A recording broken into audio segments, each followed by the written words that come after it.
Hello and welcome to another edition of the Mexican Soccer Show. I am your backup host, Cesar Hernandez. Once again, if Weasel is Karim Benzema, then I am Chicharito. So I'm here, getting about like 15 minutes in the last bits of this Real Madrid game, and let's see what I can do. Hopefully, I can score. We'll see. If not, who cares? Because at that point, Real Madrid's probably winning anyways. So today we have obviously today is a big match. It's a big rivalry match for Mexico and the United States, and although I must admit it's a little worrying because there's a bunch of dollar signs that both the Mexican and American Federation see around this game. But that being said, I can't help but still feel anxious and nervous, and it's still a rivalry match in the end. So today we have Naib Moran. He's actually over at the game right now in San Antonio. Naib, how you doing?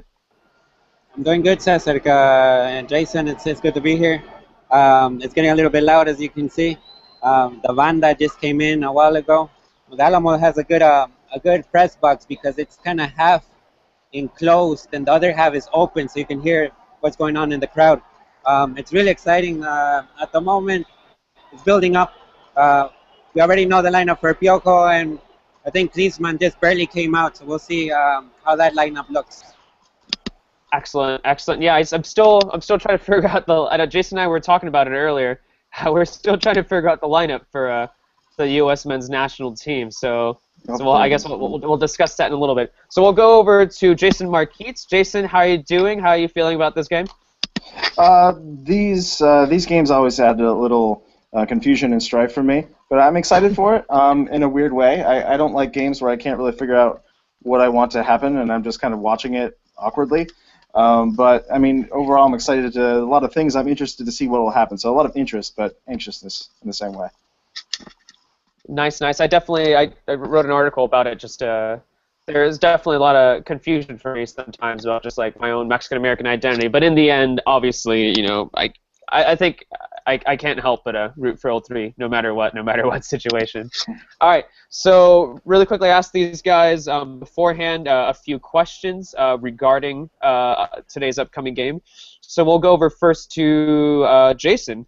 Jason, what is your favorite moment of the rivalry between Mexico and the United States? What has stood out to you? What has been your favorite moment?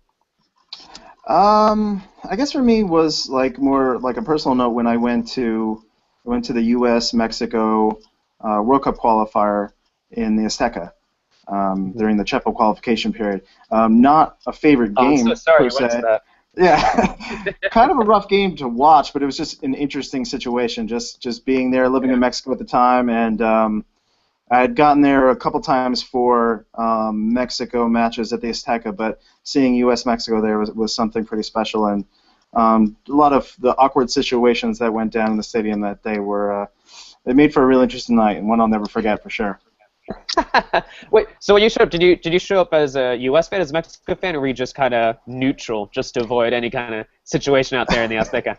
I just kept my mouth shut, definitely, but I just wore like my Soccer Mexicana T-shirt, just kind of just like, all right, this is my site, and I'm sitting here watching this game, and I was sitting with a German guy, and we were just watching this game, and it was funny. Like one of the most memorable things was like I was sitting like down below behind the goal, and like all of the trash that was raining down from above, from a certain American supporters group, raining down on my head, and I'm looking up.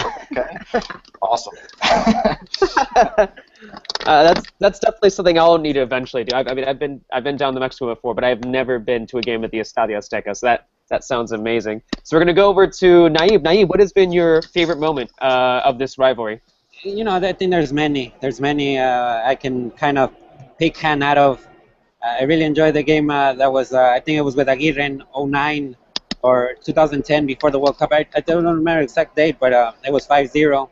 And Carlos Vela had a great game in that match, Giovanni Dos Santos as well. And then as a personal experience, I had a chance to go to El Tri game in Azteca against the U.S. In the World Cup qualifiers with Javier Aguirre. It was that game that Sabah scored that winner. And I mean, I think those are the ones that stay with me, especially that one since I attended. And of course, there's been other ones that I've attended with my family. And that also, I think that's one of the coolest things about this game, Mexico-US game. I see a lot of families, and I see a lot of families from the U.S. side. I see a lot of families from the Mexico side. And I think Yeah. that's excellent in football. I mean, nowadays you see all these ultras and stuff like that. I like the family aspect that this rivalry kind of has. No, most definitely. I think you can kind of see that there, sometimes in between generations that you can see, perhaps like a father or a mother who'd support Mexico, but their kids also root for the U.S. men's national team. I mean, it is genuinely interesting to see that. So it's cool to see that there's a lot of families out there. And really quickly, you said that Wiso is there? Is he available for comment? Is he available? Maybe get a little bit of his experience hanging out with the Pancho Villas army. Could we get him on there? We'll see if he comes in right now. He's a little bit busy, getting his stuff together. So we'll see right now. I thought you meant he was right there next to you. All right, never mind. Sorry, Wiso. Maybe we'll see you in a little bit. He is beside me, but he's busy doing something. He is right there. Yeah. All right. So we'll jump on to the next question, which is, considering this lineup, really quickly, actually, I'll go through the lineup in case you aren't aware of the lineup that's going on for Mexico. So our strikers, we have Lalo Herrera, we have Cubo Torres. Our midfield, we have Luis Montes, Carlos Esquivel, Mario Osuna. Our left wing back is Velarde. Our right wing back is Jerry Flores. And then our three center backs are Carlos Salcedo, Massa, and Mier. And then our starting goalkeeper is Cirilo Salcedo. So looking at that lineup, I'll go over to you first, Naib. Who do you think will stand out? Which player do you think will have a stand-up performance for All-3? I want to say I think Carlos Salcedo has been a player that I've been talking a lot in the show, and I think he's one of the up-and-coming stars in the center back position. I expect also a good game from Chapito Montes. Chapinho. Chapinho. After that goal he scored in Monterrey. He's going to be the captain. There's a lot of a personal aspect of him. Yeah, he wants to play again with El Tri. It was really unfortunate that he didn't play in the World Cup, and I think he's really excited. I mean, hopefully the pitch helps him. But if Chapinho brings his game today, we might see a good game from El Tri. Jason, your thoughts? Who do you think will stand out for El Tri today? I'm hopeful that we see a decent performance from Aram Mier. He's someone, if I'm not mistaken, I think we last left him with the national team back in the Confederations Cup, and it wasn't particularly good. But we know he's a player of immense talent, and he's someone that Mexico could really use, like a dependable center back, obviously. So, like, Mier having a good game, and I'm hopefully will.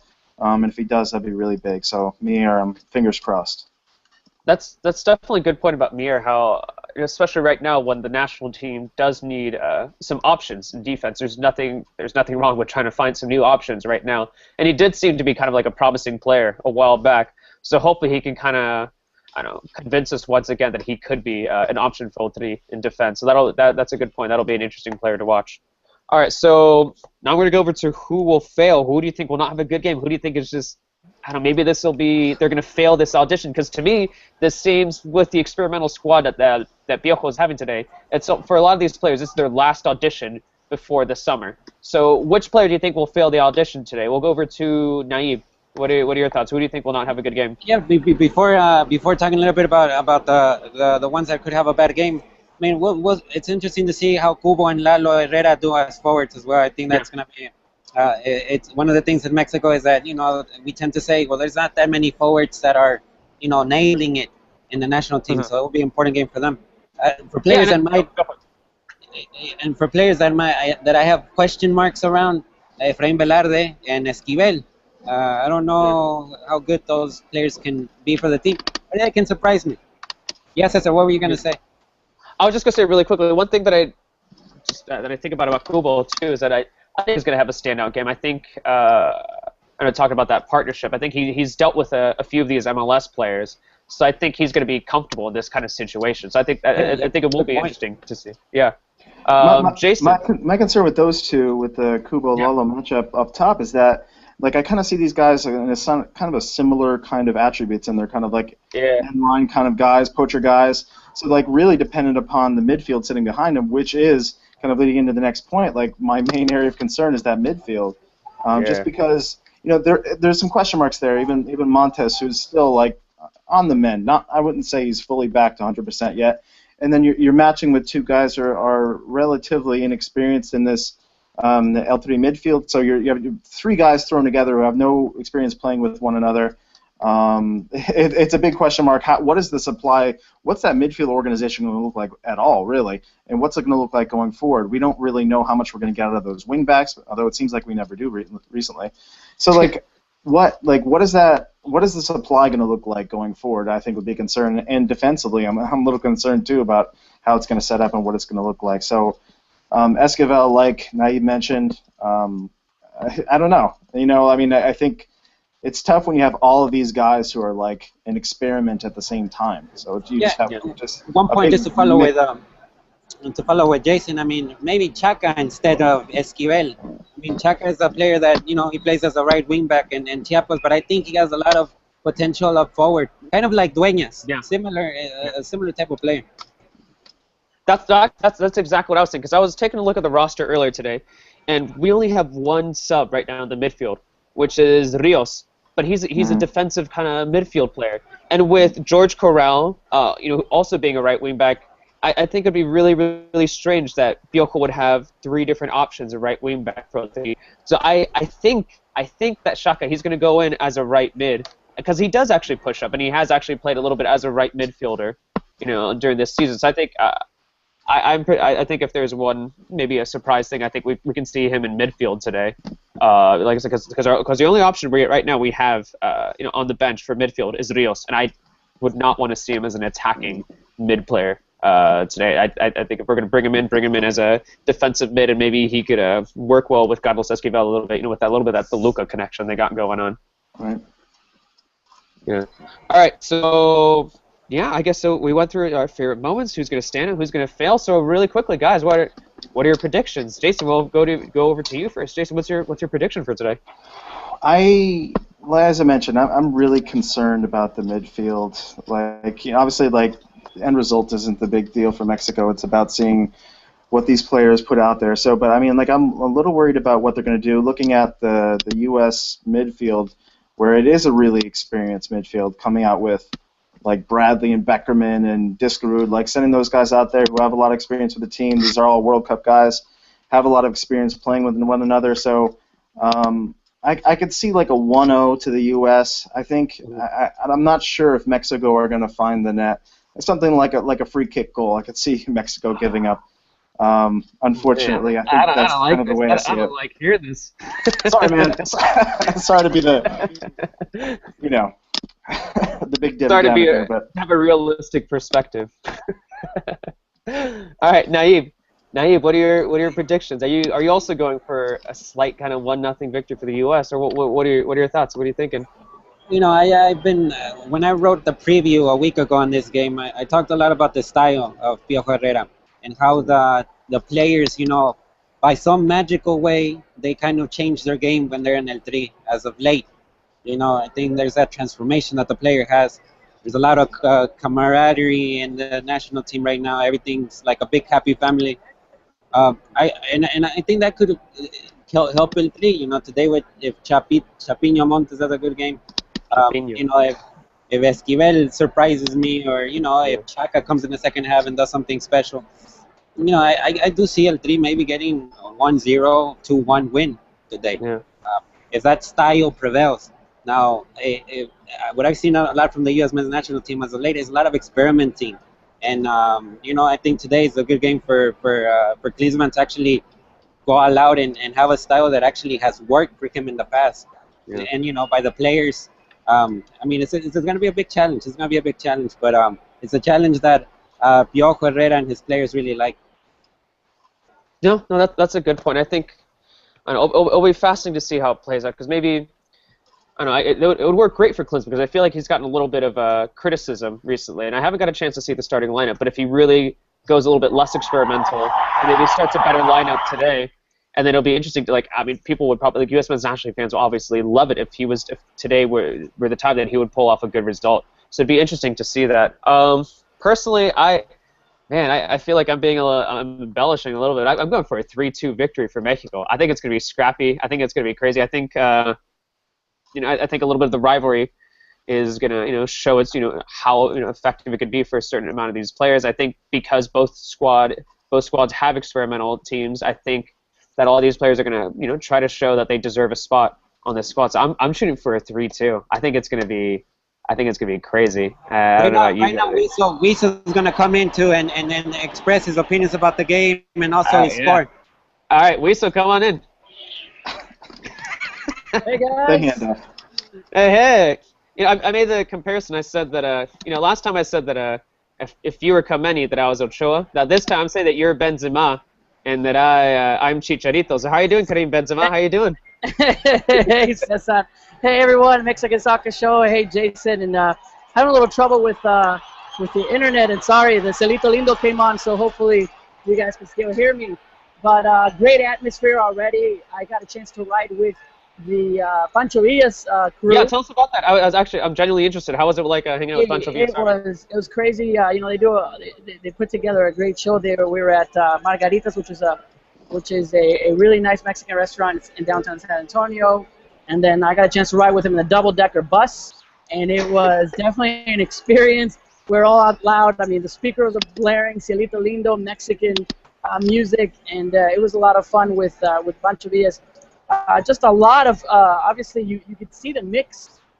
And I guess I've attended a lot of Mexico games, and I know Naive, but there's a lot of U.S. Mexico fans together.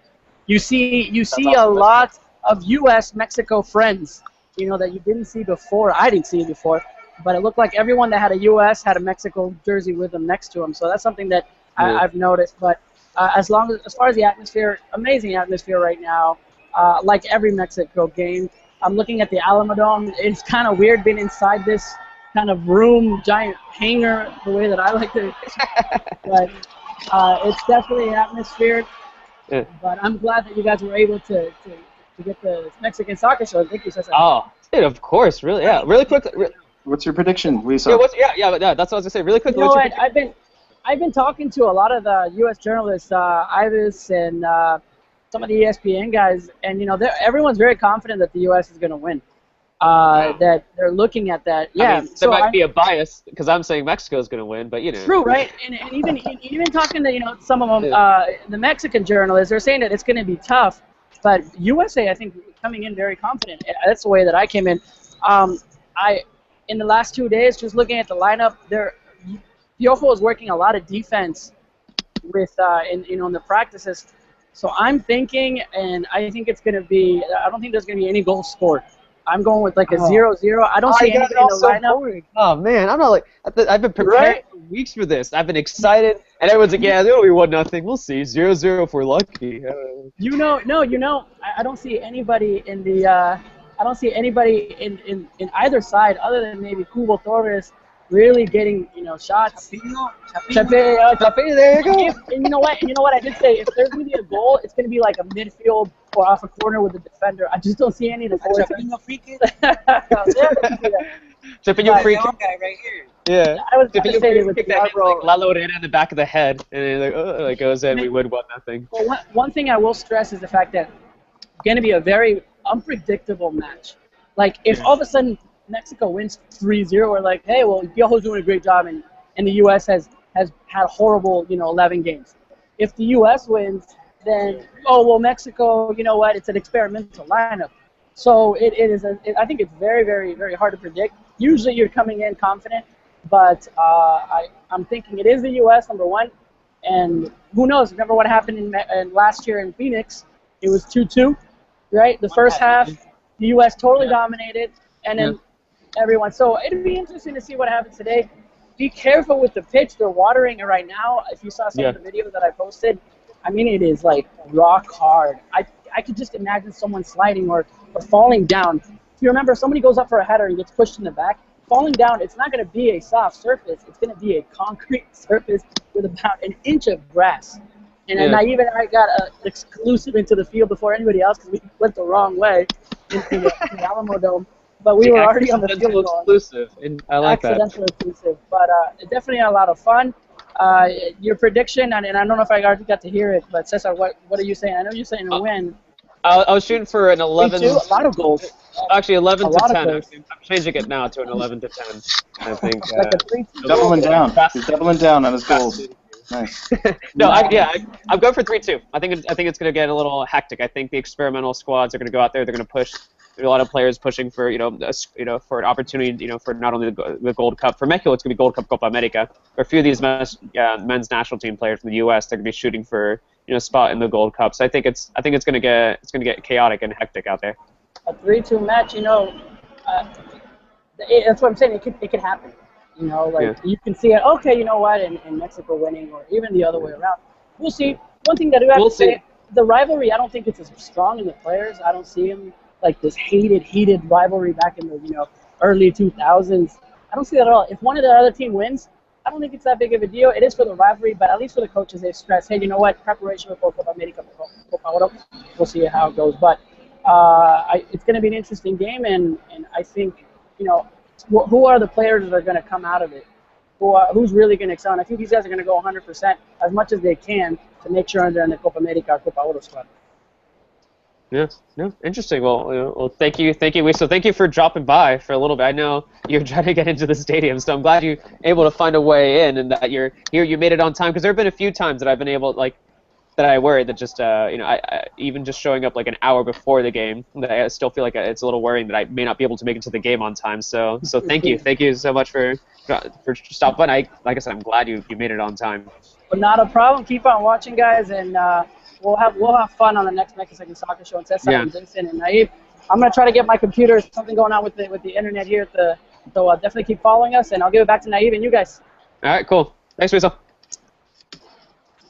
All right. I think one point that I saw in the chat was Roberto on the chat. He's pointing out that he kind of sees it as a low-scoring game, but the ability that the second half can really turn things around, and I think Wiso alluded to that too with the game last spring as well, where really just the game turned on its head in the second half, and you see that so often with friendlies like this, where the subs start pouring in, weird things start happening. So yeah, you could see something where it's pretty scrappy at the beginning, and then it kind of turns around in the second half, script being flipped totally. So you never know with these friendlies, I think. It's the overriding theme. George Corral is going to get subbed in. He's going to score a hat trick in the second half. That's what I was trying to say. All right. So any last thoughts before the game? Anything before we head out? I know we gotta prepare for the game. I myself have to get ready for the game. Because I'm going to be in charge of the player grades today. So that's exciting. I like doing that though. So any last minute thoughts? We'll go over to you, Naive, right before the game. I think Wiso pointed out something interesting about the one half for one team, another half for the other team. That could be the case tonight as well. We're months away from the Gold Cup. I mean, and this is a friendly. You don't want to show any. I mean, I don't know. Even I don't see it as showing something to the opponent, because the teams are not really what they're gonna be. I mean, all goes today. You can do whatever the heck you want from both coaches and try to see what happens. There's a lot of leverage in that sense. So I mean, hopefully we see goals. I mean, a game without goals is not the same as a game with a lot of goals. Yeah, especially the way that they're building up this game. As I mentioned, it was interesting that Fox said it was just like the biggest rivalry in the world. It's like, I don't think so, but we'll see. Jason, any last minute thoughts before the game? I guess just the warning to try not to read too much into anything that happens tonight, whether it be good or bad. Individual players who will be putting in a very small amount of time in a mixed bag of players. Let's have fun tonight. Hopefully it's a good game. Hopefully it's entertaining. Hopefully you get the result you want. But let's not make any long-lasting judgments on the teams or the players after tonight. One last thought. What a game from Herrera, eh? What a game from Herrera today in Europe. There we go. Yeah. That's right. Beautiful. Beautiful. Yeah, good stuff from Herrera, who played in the Champions League earlier today, and Porto ended up winning. It was fantastic. They won by 2 goals, first 10 minutes. I loved it. I thought that was great. It's great. See, last minute thoughts from me. I don't know. I hope for the game. Maybe I will make some ridiculous judgments, and if someone does score, maybe some backup, if Marco Bueno comes in, then I'll be pushing for him to be the starter for the next 5 years. No, I don't know. We'll see. No, I hope it'll be a good game. I think it will be. I think considering the anticipation and just the excitement over this rivalry, I think it'll be a good result. I'm still pushing for a 3-2, but we shall see. Either way, I think it's gonna be fun. I hope you guys enjoy the game. And thank you for everybody who taking part in the chat. I hope you guys enjoy the game as well. Feel free to bother us. I don't. Do we have time for a halftime show? What do you guys think? I don't know. I could maybe squeeze one in, but it might be a little difficult, to be honest. Should we? Yeah, maybe it'd be save one for later? difficult, kind of. Okay, so we'll probably save something for maybe next week for the next Mexican soccer show. But I want to thank you guys once again. It was fun chatting, and let's hope for a good game. Let's hope for a good game, guys. All right, guys. Thank you, Cesar, Jason. I'll see you guys later. Have fun.